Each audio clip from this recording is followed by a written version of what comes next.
Take my hand, we'll make it somehow. We can't miss out. Had a meeting this morning. It got rescheduled, and then went to the office, did some work. It got rescheduled again, and now I'm heading back over there. So hopefully by the time I get there, it'll still happen. But just like an interesting thing that happens sometimes when you're trying to like meet people and like just like, you know, do business related stuff. Heading over to meeting number 1. Today's day 20 for the minimalism game, so it shouldn't be that much of a challenge.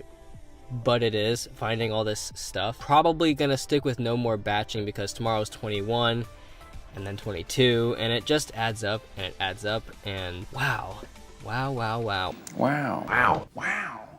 Wow. Wow. Wow. Wow. Wow. Yeah, okay. I don't know. I'm just gonna take today and I'm gonna vlog the day as it comes. Today's episode is gonna be kind of a little bit different because, so first of all, I don't have a ton of stuff to get rid of. But what I am doing is discarding more of the sentimental items that I've been keeping purely for sentimental reasons. These are things that I do not touch. I just didn't want to throw it away because it had that kind of sentimental value to me. And there's actually an article that the Minimalist put out on sentimental items, and I'll go ahead and include a link to that over in the description below. I think it's really touches back on that subject that the sentiment is not in the object itself, but it's in the idea of the subject, or the memory that is attached to that. You know, by extension, that means that idea, that memory, that feeling is actually within us.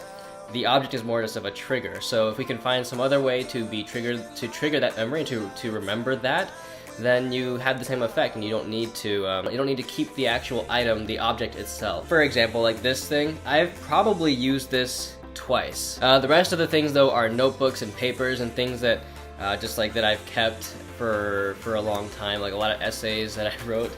Essays, can you call them essays? They're more like ridiculous, like stupid stories that I wrote in Chinese. That's what today's gonna be, so I'm gonna actually be scanning most of the papers, the ones that I want to keep. I'm actually gonna be scanning those.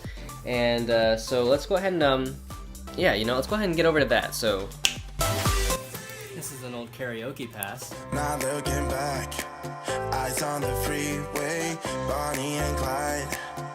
This was one of my favorite notebooks for the longest time. So that's what it looks like when you're getting rid of 20 different items for papers. And it's just paper, like it's not by volume. They really don't take up as much space as some of the other things, like the lamps and like other business equipment that I just hadn't gotten rid of in the past. But they held a significantly larger portion of sentimental value to me than probably anything else that I have. Actually, everything that I got from Taiwan is like highly sentimental for me, and I really did not want to get rid of any of it, even though a lot of it is just paper. It's like grammar books, it's old exams that I'd taken, it's essays that I'd written. Like, I didn't keep any of that stuff from like college or from school or anything in the US, like only when I was abroad. Like, I just can't let go of it, and now I'm letting go of it. But as I was going through it and like actually looking at some of the stuff, I was like going through, I'm like, man, that was a really fun time, but why the heck am I keeping this paper?